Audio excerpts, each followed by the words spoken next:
Pemandu e-hailing belum memiliki PSV dibenar beroperasi. 3 lelaki edar dadah 10 juta ringgit di Berkas.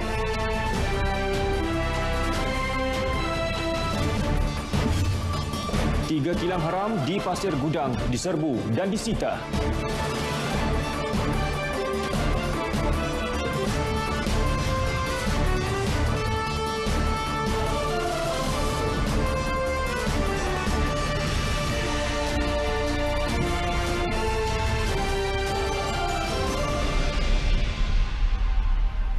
Assalamualaikum, salam sejahtera. Bersama saya Faris Izzat Syahrudin dan saya Atika Muhammad Naim. Sebanyak 925 juta ringgit dana berkaitan One Malaysia Development Berhad 1MDB sudah dikembalikan setakat ini kepada Kementerian Keuangan. Menteri Kewangan Lim Guan Eng menerusi kenyataannya berkata jumlah itu tidak termasuk hasil jualan kapal layar mewah Equanimity kepada Genting Malaysia Berhad pada harga $126 juta Amerika atau 527.4 juta ringgit. Hasil jualan itu sudah diterima sepenuhnya pada 23 April lalu dan kini disimpan dalam sebuah syarikat guaman tempatan untuk tempoh 3 bulan.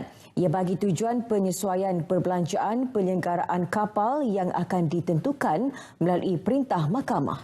Baki hasil jualan setelah ditolak jumlah perbelanjaan yang terbabit dijangka akan didepositkan ke dalam recovery account milik 1MDB atau Kementerian Keuangan Ogos nanti. Tegasnya, usaha sedang giat dijalankan bagi mendapatkan kembali dana yang diselewengkan bagi membayar balik hutang 1MDB berjumlah lebih 51 bilion ringgit termasuk faedah pinjaman akan datang yang dijamin kerajaan persekutuan. Selain itu, akaun bank entiti politik seperti Barisan Nasional BN seperti UMNO, MCA dan Parti Rakyat Bersatu Sarawak SUPP yang telah menerima dana yang berpunca daripada 1MDB sudah dibekukan oleh SPRM dalam usaha mendapatkan kembali dana berkenaan. Jelasnya daripada jumlah tersebut, sebanyak 6.1 juta ringgit yang diterima kembali Yayasan 1MDB adalah daripada pelbagai pihak. Namun Koperasi Jaya Diri Malaysia Berhad Kojadi masih belum membuat sebarang bayaran lagi.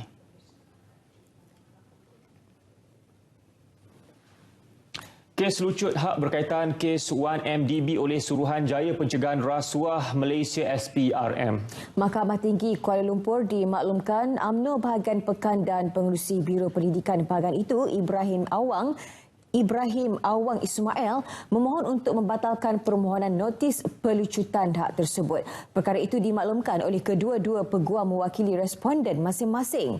Peguam bagi UMNO Bahagian Pekan Datuk M. Riza Hassan berkata pihaknya memohon untuk mendengar permohonan itu terlebih dahulu sebelum mahkamah memutuskan untuk mengisytiharkan notis perwartaan. Hakim Muhammad Nazlan Muhammad Ghazali kemudiannya menetapkan 26 Julai nanti untuk mendengar permohonan pembatalan oleh UMNO bahagian itu. Manakala permohonan pembatalan oleh Ibrahim akan didengar pada 2 Ogos hadapan. Pihak pendakwaan menuntut RM700,000 daripada UMNO Bahagian Pekan dan RM100,000 lagi dari Ibrahim. Sementara itu, Timbalan Pendakwa Raya Nik Haslini Hashim memberitahu mahkamah bahawa Ahli Parlimen Maran Datuk Seri Dr. Ismail Abdul Muttalib telah menulis kepada pihak mahkamah memaklumkan dia tidak membantah pelucutan hak atau notis itu.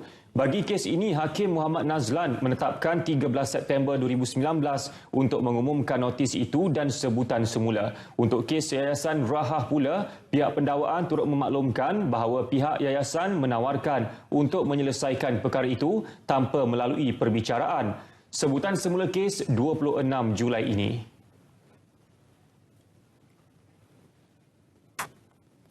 Baik, kesemua pemandu e-hailing yang masih belum mematuhi syarat-syarat ditetapkan kerajaan dibenar meneruskan operasi mereka selama 3 bulan mulai hari ini. Ya, ketetapan itu dibuat Jemaah Menteri yang mahu perkhidmatan e-hailing dilaksana melalui pendekatan berperingkat-peringkat. Menerusi satu kenyataan media, Kementerian Pengangkutan memaklumkan yang pendekatan penguatkuasaan berbentuk mendidik para pemandu e-hailing dilaksana Jabatan Pengangkutan Jalan JPJ.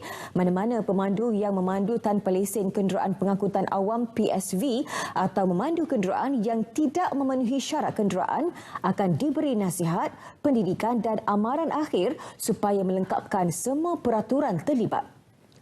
Keseluruhannya 22,981 calon telah lulus ujian PSV. Sehingga 11 Julai lalu, 31 buah syarikat perniagaan pengantaraan EHO telah diluluskan permohonan untuk mendapatkan lesen perniagaan pengantaraan LPP dari agensi pengangkutan. EHO selaku pemegang LPP yang sah perlu memastikan syarat dan peraturan ditetapkan dipatuhi dan kadar komisen yang dikenakan kepada pemandu e-hailing pada kadar maksimum 20% sahaja. Manakala kadar komisen kepada pemandu teksi yang beroperasi melalui aplikasi e-hailing pada kadar maksimum 10%. Sementara itu, pendekatan soft landing atau berperingkat-peringkat dalam pelaksanaan e-hailing diperjelas Menteri Pengangkutan Anthony Locke.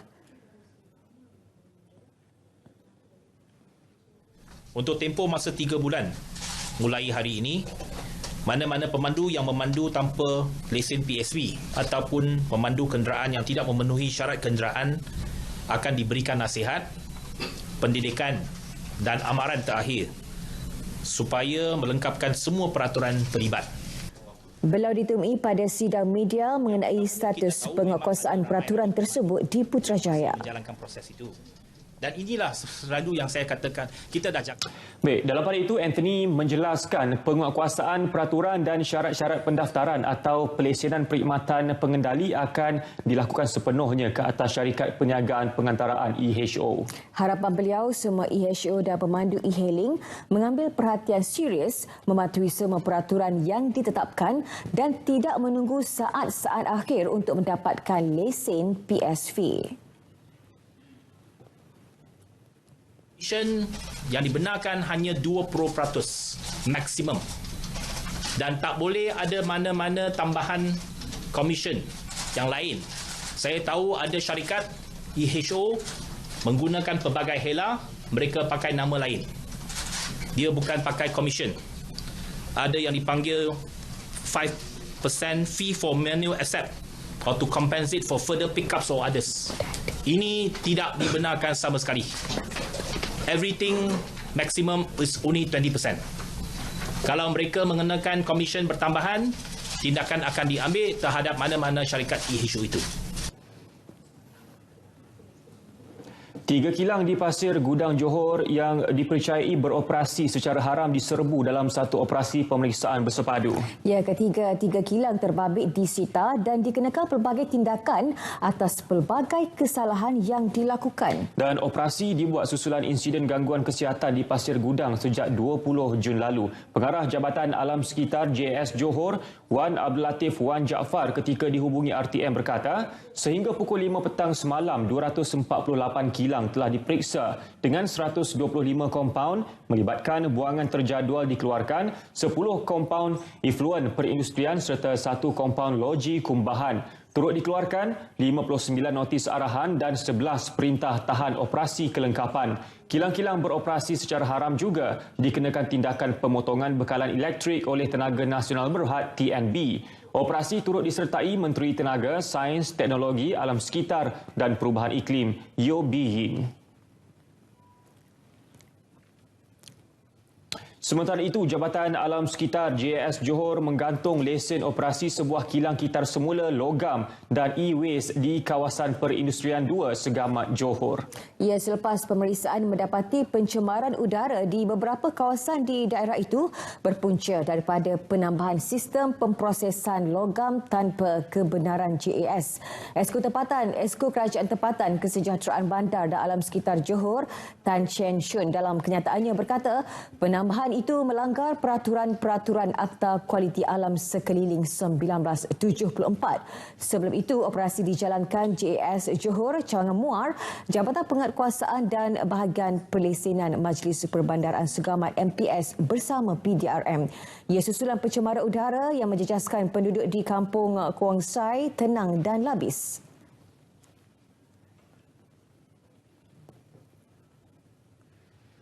Yang di-Pertuan Agong Al-Sultan Abdullah Riayatuddin Al-Mustafa Billah Shah tiba di Madinah sempena lawatan khas 3 hari ke Arab Saudi sehingga Ahad ini. Ketibaan baginda disambut Pegawai Tinggi Kota Madinah Wahid Muhammad Al-Sahli. Yang di-Pertuan Agong tiba di lapangan terbang antarabangsa Putera Muhammad bin Abdul Aziz pukul 5.30 pagi waktu tempatan atau 10.30 pagi waktu Malaysia. Mengiringi baginda, Menteri Luar Datuk Saifuddin Abdullah serta pegawai-pegawai kanan kerajaan dan Istana Negara. Dalam rangka lawatan sepanjang berada di Madinah, baginda menunaikan solat di Masjid Nabawi, ziarah di Raudah dan Makam Rasulullah selain meluangkan masa bersama komuniti Malaysia. Esok Yang di-Pertuan Agong akan berangkat ke Mekah untuk menunaikan umrah selain mengunjungi Menara Jam Mekah. Baginda dijadual mengadakan pertemuan dengan Putera Mahkota yang juga Timbalan Perdana Menteri Arab Saudi, Putera Muhammad bin Salman. Kemuncak lawatan khas baginda ialah bertemu Raja Salman bin Abdul Aziz Al Saud.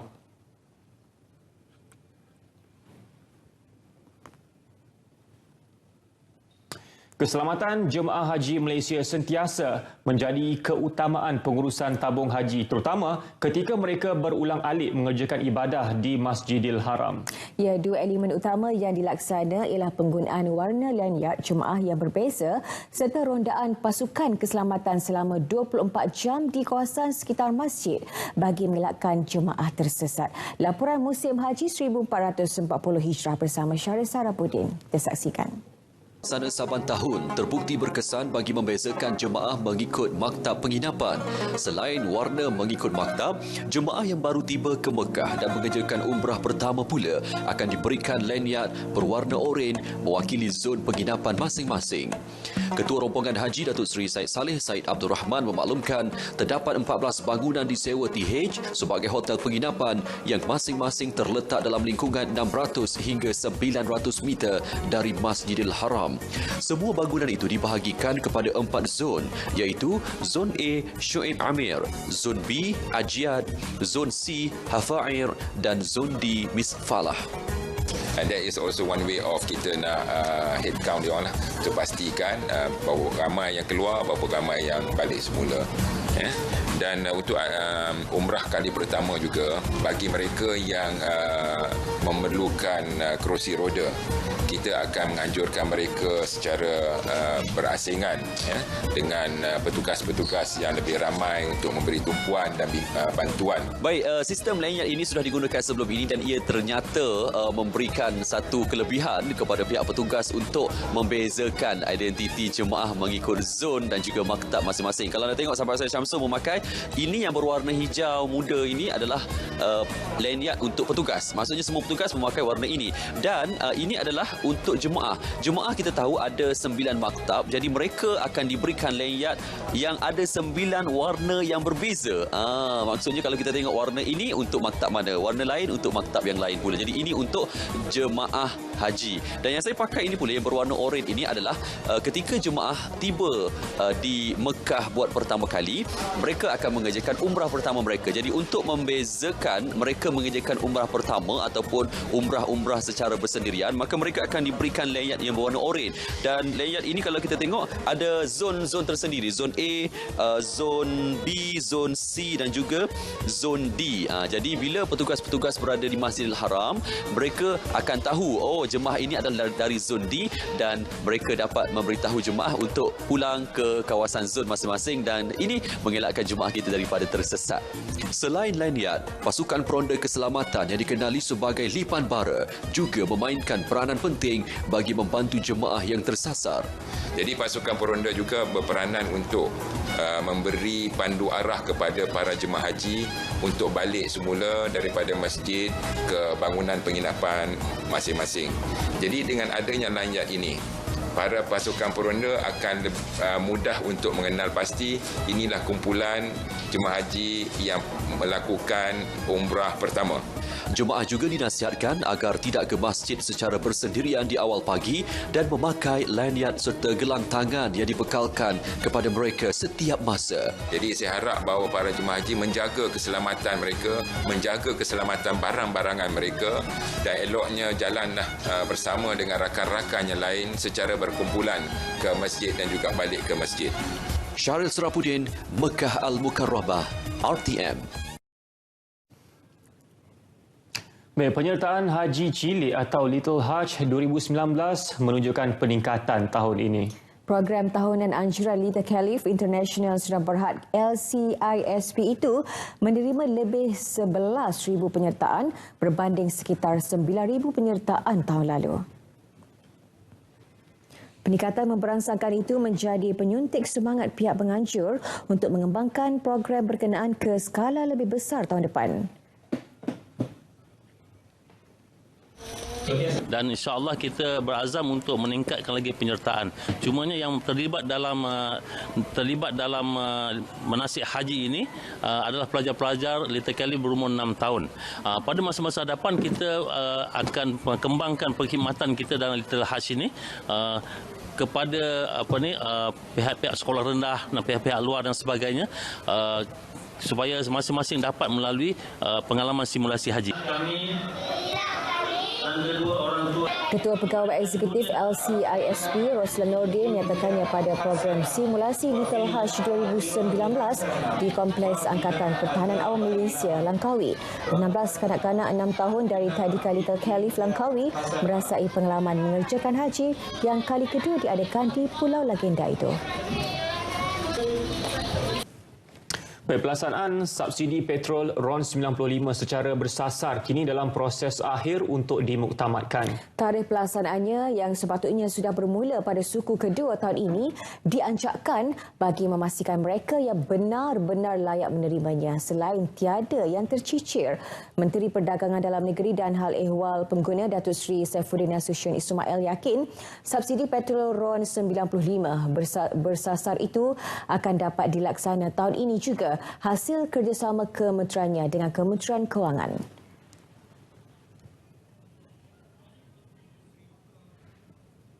Nak memastikan bahawa komitmen kewangan kerajaan akan hanya dalam bentuk subsidi ini akan hanya sampai kepada golongan sasar, maka kita mulakan dengan subsidi petrol bersasar. Diesel kita tak sentuh dulu, subsidi petrol 95 bersasar. Dan dari segi langkah panjang, ini langkah jangka panjang ini adalah permulaan. Jika sekiranya sistem subsidi bersasar ini berjalan rapi dan diterima, maka ada beberapa lagi item pengguna yang lain yang sekarang kita berikan subsidi juga kita akan pertimbangkan untuk melaksanakan secara bersasar. Kerjasama juga akan dijalin kementeriannya bersama pemegang taruh dan media bagi memberi penjelasan kepada rakyat berhubung subsidi petrol RON 95 bersasar. Purata penggunaan petrol di seluruh negara mencecah 1.2 bilion liter sebulan. 90% daripadanya menggunakan petrol RON 95, manakala hanya 10% kenderaan menggunakan petrol RON 97. Datuk Seri Saifuddin menyatakannya kepada media selepas merasmikan Euro 5 diesel, Autospa dan T-Life di stesen BH Petrol Citra di Kubang, Pasuk Kedah. Baik, seterusnya saudara, kita akan lihat kemaskini harga minyak mingguan. Saksikan.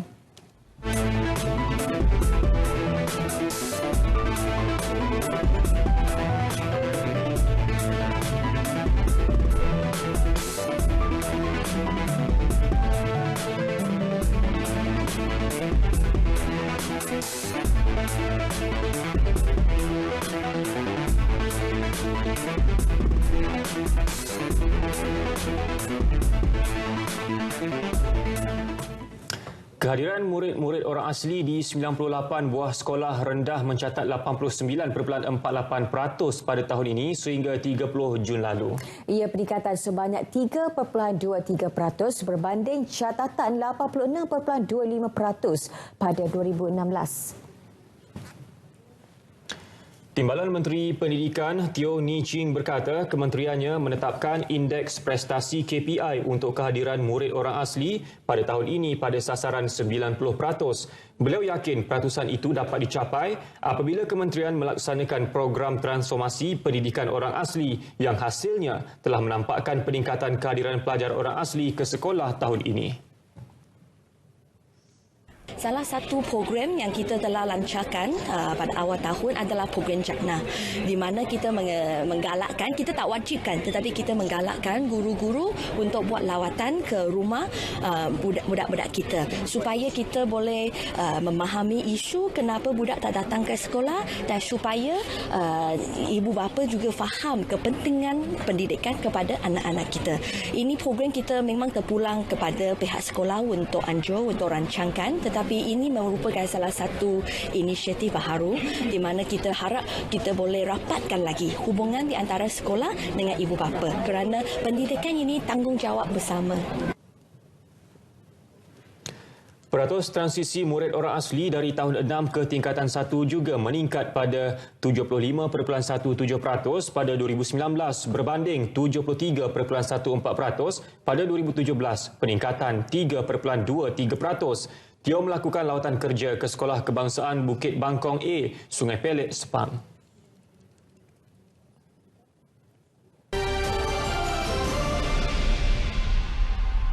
Baik, Assalamualaikum dan salam sejahtera. Pada ketika ini, angin di rantau negara kita bertiup daripada arah selatan tenggara dan kemudiannya beralih arah menghala ke timur laut dengan kelajuan yang agak lemah sekitar 10 hingga 20 km sejam dan dengan keadaan angin yang kurang signifikan buat masa kini, Met Malaysia tidak mengeluarkan sebarang amaran angin kencang serta elok bergelora di mana-mana kawasan perairan di rantau negara kita.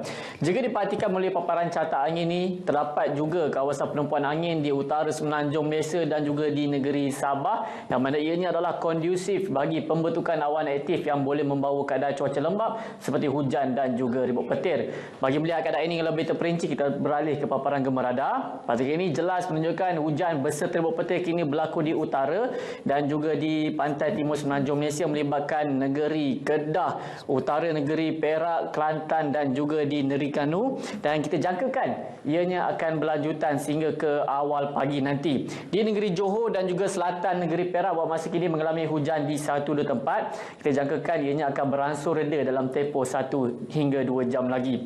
Baiklah, bagi negeri Sabah dan Sarawak pula, hujan beserta petir kini sedang berlaku dan lebih tertumpu di bahagian pedalaman, pantai barat dan juga sandakan bagi negeri Sabah. Di negeri Sarawak pula, lebih tertumpu di bahagian pedalaman iaitu di Limbang dan juga di Miri, dan keadaan ini juga seperti utara semenanjung Malaysia kita jangkakan boleh berlanjutan sehingga ke awal pagi nanti. Di bahagian-bahagian lain, alhamdulillah buat masa kini tiada hujan dan dalam keadaan yang baik. Baiklah, orang ramai juga boleh mendapatkan informasi yang terkini dengan melayari laman sesawang kami di www.met.gov.my dan juga boleh layari Facebook, Instagram dan juga Twitter, dan pastinya muat turun aplikasi My Cuaca. Baiklah, sebelum pisah kita lihat ramalan cuaca bagi bandar-bandar utama di seluruh Malaysia. Sekian daripada Met Malaysia, saya Wan Hafiz. Assalamualaikum dan salam sejahtera.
Tun Dr. Siti Hasmah Muhammad Ali memukau hadirin dengan gesekkan biolanya melalui 3 buah lagu yang cukup bermakna.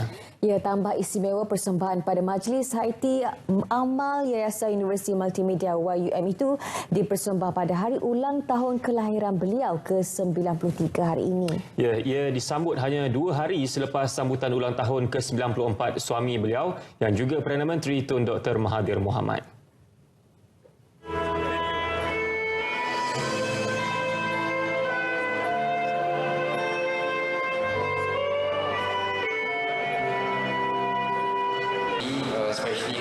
Memulakan persembahan dengan lagu Secret Garden, Tun Dr. Siti yang diundang khas berjaya menyentuh hati hadirin. Tidak kekok beraksi atas pentas, Tun Dr. Siti terus membuai perasaan penonton dengan 2 lagu seterusnya, iaitu Gubahanku dan Terkenang-kenang. Beliau kemudian mendapat kejutan daripada pihak YUM melalui acara memotong kek ulang tahun beliau. Dengan lafaz Bismillahirrahmanirrahim, silakan memotong kek.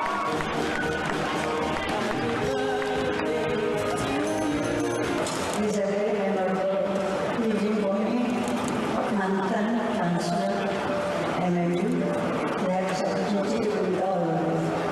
I'm very honored and I'm very, very touched by your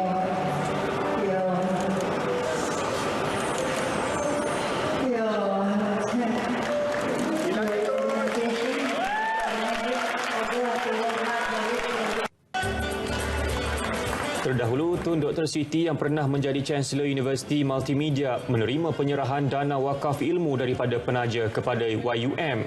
Ia bertujuan membiayai pendidikan pelajar universiti berkenaan yang kurang berkemampuan. Majlis turut dihadiri Chancellor MMU Tun Zaki Tun Azmi dan Pengerusi Telekom Malaysia Rosliman.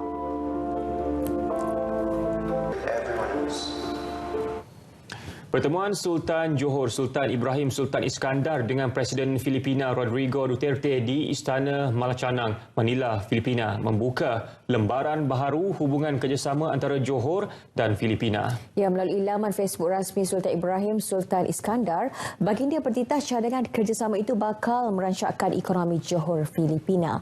Antara bidang yang dikenal pasti ialah kerjasama ekonomi, teknologi pertanian, pembangunan infrastruktur dan pelancongan. Johor akan memanfaatkan kerjasama itu dengan mencontohi kemajuan dalam bidang pertanian yang terbukti berjaya di Filipina. Manakala Filipina mencontohi beberapa kemajuan projek pembangunan di Johor. Lawatan 2 hari yang bermula Rabu itu adalah atas jemputan Presiden Duterte. Baginda turut diiringi Setiausaha Kerajaan Negeri Datuk Azmi Rohani, Pegawai Daerah Johor Bahru Datuk Muhammad Ridha Abdul Kadir dan Ketua Pihak Berkuasa Wilayah Pembangunan Iskandar Irda Datuk Ismail Ibrahim.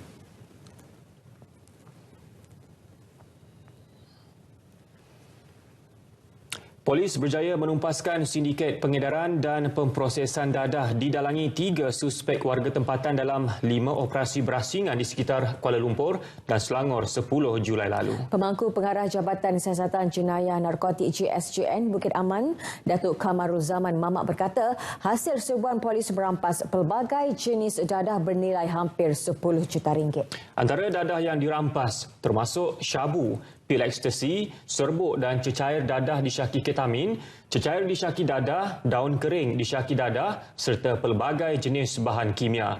4 buah kenderaan dan wang tunai dengan nilai sitaan RM220,000 turut disita. Dalam serbuan itu juga, polis berjaya membongkar 2 makmal memproses dadah di Bukit Tungku. Keseluruhan dadah yang berjaya dirampas dalam operasi ini beratnya adalah 59.25 kg dadah disyaki sabu dan detail yang telah saya sebutkan tadi dan nilai hampir 10 juta ringgit.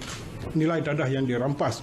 Dan jika dadah-dadah ini terlepas ke pasaran, dia boleh digunakan oleh hampir lebih daripada 0.5 juta rakyat Malaysia.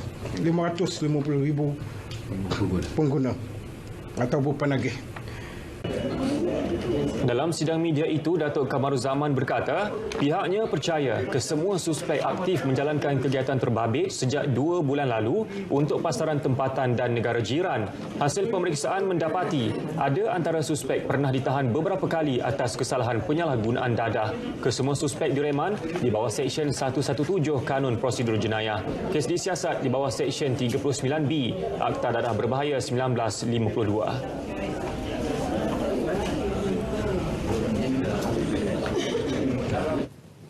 Nelayan asing yang menceroboh perairan negara tidak serik, malah belagak samsing dan bertindak agresif ketika ditahan maritim Malaysia. Dalam operasi 9 Julai lepas, 21 nelayan Vietnam bersama 2 bot nelayan asing ditahan ketika berada pada jarak 92 dan 97 batu nautika dari Kuala Tok Bali, Kelantan. Pemangku Pengarah Maritim Negeri Kelantan, Komander Maritim Ismail Hamzah dalam satu kenyataan berkata, kedua-dua bot dan nelayan tersebut ditahan kapal maritim Pekan KM Pekan yang diketuai Kapten Maritim Cik Engku Suhaimi Cik Engku Daik.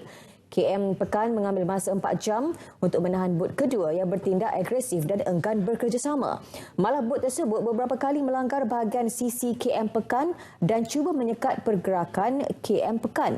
Bot pertama dengan 3 kru ditahan pada 1.12 tengah hari, manakala bot kedua dengan 18 kru ditahan pada 2.40 petang. Nilai rampasan kira-kira 1.5 juta ringgit, termasuk bot, peralatan menangkap ikan dan 1.05 tan ikan serta 60 kg sorong kering. Kedua-dua bot bersama-sama tekong dan kru dibawa ke Jetty Maritim Malaysia di Tok Bali untuk siasatan.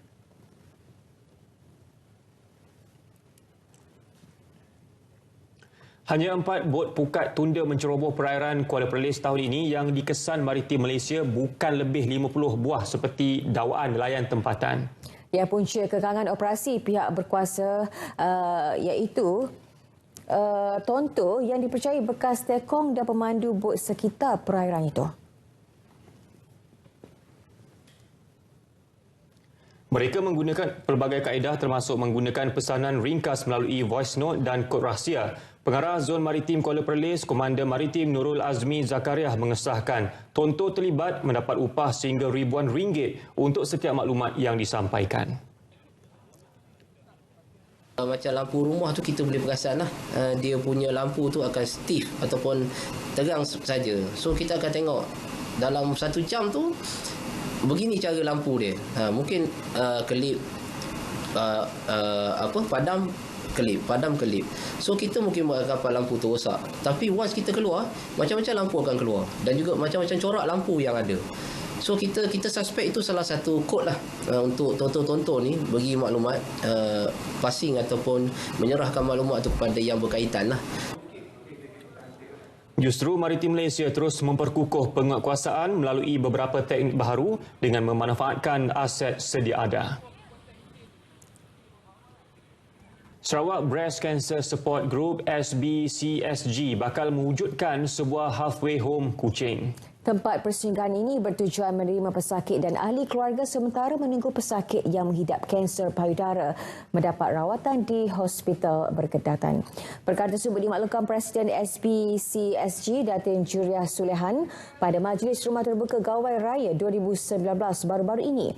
Perancangan mewujudkan halfway home selaras dengan keupayaan SBCSG yang telah melantik seorang penyelaras sepenuh masa di pusat itu. Pada majlis ini turut diadakan penyampaian cek berjumlah RM3,000 dari Pertubuhan Adat Kebudayaan Nusantara PAKN oleh pengasasnya Datuk Seri Josephine Duyuk Tuah kepada SBCSG yang diwakili oleh Datin Juriah.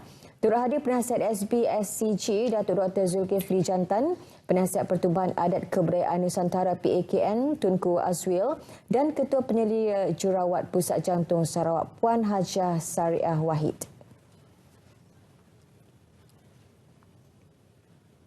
Baik, seiring perkembangan teknologi digital di seluruh dunia, Sekolah Menengah Kebangsaan Manjalara Kepong mengambil inisiatif dengan melancarkan Zon PDPC Pintar PAK21 dan perpustakaan komuniti dalam sekolah.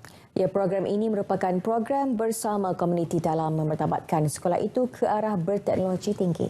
Majlis pelancaran disempurnakan oleh Ahli Parlimen Segambut yang juga merupakan timbalan Menteri Pembangunan, Wanita, Keluarga dan Masyarakat Hannah Yeoh. Beberapa syarikat swasta seperti Park City Berhad, YTL Corporation, College Universiti Pintar dan Dewan Bandaraya Kuala Lumpur DBKL turut memberi sumbangan sebagai tanggungjawab sosial korporat CSR mereka kepada pembangunan sekolah berkenaan.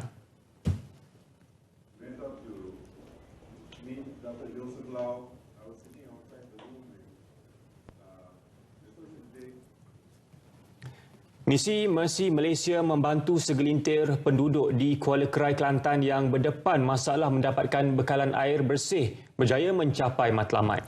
Pemasangan sistem pam air sejak 4 bulan lalu membolehkan Sekolah Kebangsaan Laluh beroperasi seperti biasa dan memudahkan pelajar serta guru mendapatkan bekalan air. Ya, kita ikuti bahagian pertama. Laporan disediakan di Lala Kadir mengenai usaha Mercy Malaysia menghulurkan bantuan kepada komuniti yang mengalami masalah mendapatkan air bersih.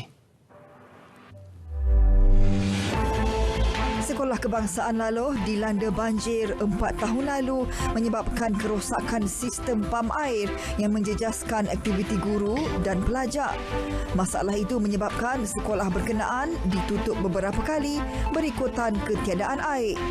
Bila berlakunya banjir masa tu, kita hanya sekolah kita dah tingkat 1 lah. Tak sampai lah tingkat 1. Kawasan bawah ni semua terjejas.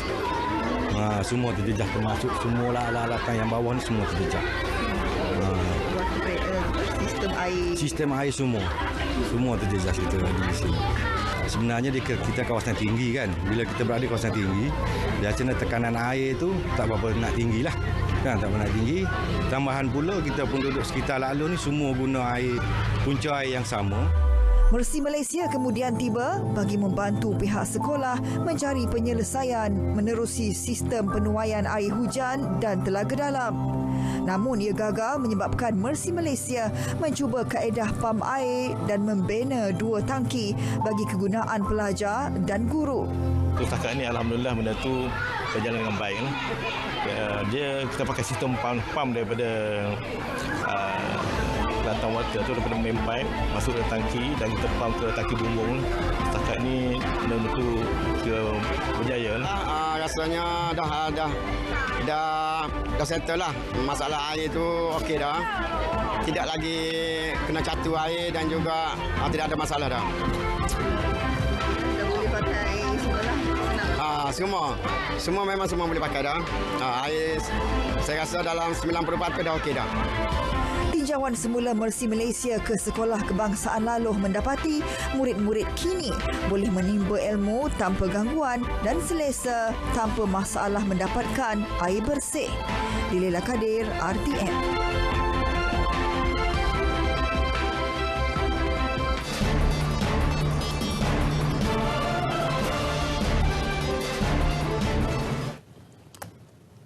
Maxis Berhad akan menjadi syarikat telekomunikasi pertama di Malaysia untuk menaja pasukan permainan maya PUBG Mobile Team Secret. Ia adalah satu inisiatif untuk membantu mengembangkan platform e-sukan tempatan selain menjadi syarikat penggerak digital utama di Malaysia. Maxis dan Team Secret akan membangunkan penciptaan kandungan permainan eksklusif bersama PUBG Mobile Team Secret sepanjang tahun untuk memberi inspirasi kepada pemain e-sukan Malaysia. Menurut Ketua Pegawai Jenama dan Pemasaran Maxis, Tai Kam Leong, usaha ini amat penting untuk Maxis dalam merealisasikan potensi dan keupayaan manusia dengan teknologi dengan cara yang unik. To support the community in Malaysia as a whole, to try to unleash as much possibility and potential that they have. But specifically when it comes to the team, we're going to defer to the guys who know it better. Melalui kerjasama ini juga, Maxis akan menawarkan pengalaman permainan e-sukan yang terbaik pada rangkaian nombor 1 4G dan fiber termasuk telefon pintar dengan pelan Maxis Zeroolution. Beliau ditemui dalam sidang media selepas melancarkan kerjasama antara Maxis dan Team Secret di Petaling Jaya, Selangor.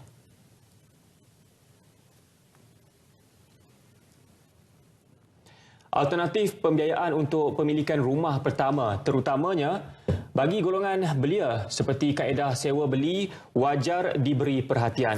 Ya, jelas penganalisis ekonomi Profesor Madya Dr. Ahmed Razman Abdul Latif, kaedah ini harus dipertimbang dan diguna pakai oleh pemaju-pemaju perumahan untuk pembelian pertama rumah terutamanya golongan muda.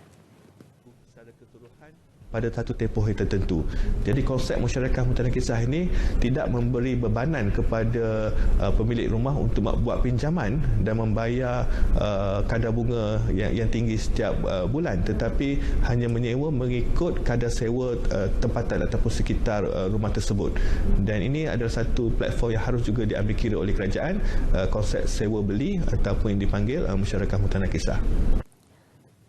Beliau mengulas pengumuman Menteri Perumahan dan Kerajaan Tempatan baru-baru ini untuk mengeluarkan sekatan peminjam Perbadanan Tabung Pendidikan Tinggi Nasional PTPTN dari senarai maklumat rujukan kredit berpusat SIKRIS untuk membolehkan mereka membeli rumah pertama. Dijelaskan lagi peminjam PTPTN sebelum ini jadi alternatif pembiayaan yang kerajaan boleh utarakan kepada rakyat ialah pertama membenarkan banyak peluang untuk rakyat menyewa daripada membeli rumah. Jadi galakan kepada panju perumahan ataupun mana-mana agensi ataupun pihak swasta untuk memberi kemudahan menyewa rumah-rumah kediaman kepada rakyat ataupun peminjam PTPTN ini. Namun mereka boleh memiliki rumah melalui kaedah berbeza tanpa menggunakan perkhidmatan pinjaman perbankan. Persatuan Perniagaan Islam Antarabangsa IAIB berminat untuk berkongsi kepakaran mereka dengan syarikat tempatan yang berpotensi dalam industri halal. Syarikat-syarikat dari Commonwealth Negara-Negara Merdeka CIS kini sedang mencari pelabur untuk melabur di rantau tersebut bagi meningkatkan ekonomi masyarakat Islam. Menurut Pengerusi Dewan Perdagangan ASEAN, Datuk Muhammad Izzat Emir, pihaknya akan memainkan peranan untuk mewujudkan laluan perniagaan ke negara-negara CIS bagi mengukuhkan lagi hubungan dagang usahawan Islam ASEAN. So they are working for peace, expansion, economic growth and collaboration. That's their objective. Tambahnya, Malaysia perlu merebut peluang untuk meneroka peluang perniagaan di negara-negara CIS seperti Rusia, Kazakhstan, Uzbekistan, Kyrgyzstan dan Azerbaijan. Pada masa ini, penyertaan Malaysia di rantau ini kebanyakannya di dalam minyak dan gas serta sektor produk kimia.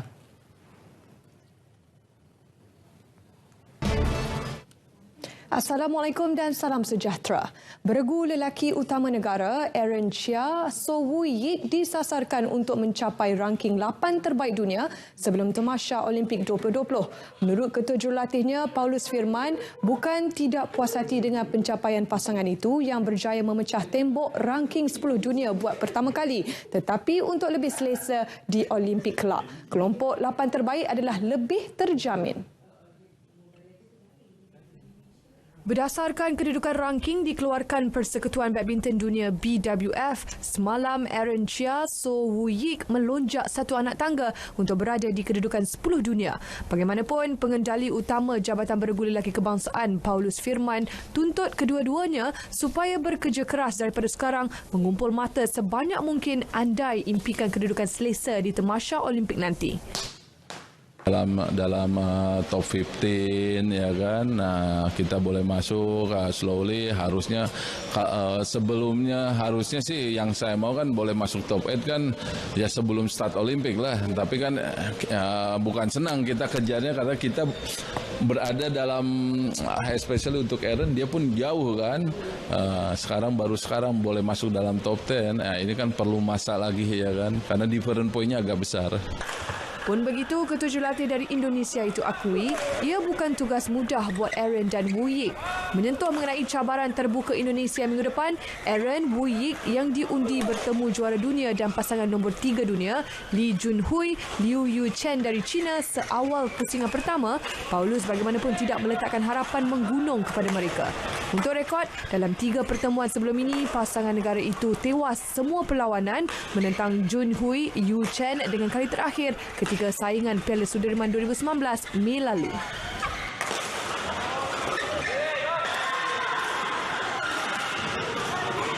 Saudara, sebentar tadi telah masuk solat waktu Isyak bagi wilayah Persekutuan Kuala Lumpur dan kawasan-kawasan yang sewaktu dengannya.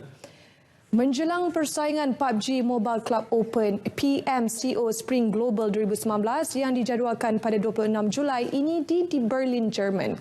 Bekas skuad Genexus PUBG Mobile Malaysia yang menyertai pasukan e-sports Eropah yang terkenal di persada dunia iaitu Team Secret pada Mei lalu bakal membawa nama Malaysia dalam kejohanan tersebut. Menurut Ketua Pegawai Eksekutif Team Secret, John Yao, pasukan PUBG Mobile Team Secret bakal mengharungi pertarungan itu bersama-sama pasukan gergasi seperti RRQ Athena, Bigetron dari Indonesia dan Purple Mood dari Thailand. I think the performance is fantastic. I mean, we qualified for the global stage, right? I expect us to do very well. We want to win it all, and so I think it goes without saying that performance of Malaysia gamers is at the top of the international community. Our Dota team is one of the best in the world, and we have a very young Malaysian player there. John turut meluahkan hasratnya bersama Team Secret ini akan memperluaskan lagi penglibatannya bukan sahaja dalam sukan PUBG Mobile tetapi Mobile Legends dan Dota 2 turut ada dalam perancangan yang akan diumumkan dalam masa 2 bulan. Beliau ditemui selepas sidang media Maxis bekerjasama dengan pasukan Team Secret untuk melahirkan generasi pemain bertaraf dunia di Malaysia.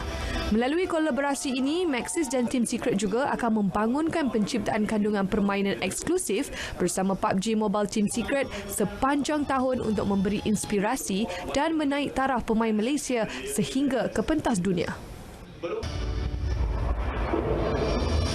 Menjelang perlawanan akhir bola sepak Piala Tun Roziah 2019, pertembungan epik untuk menentukan pasukan mana bakal dinobatkan selaku juara bola sepak Piala Tun Roziah di antara pasukan Kedah dan Melaka bakal terjawab dalam perlawanan yang akan berlangsung di Stadium Universiti Teknologi Mara Shah Alam Ahad ini.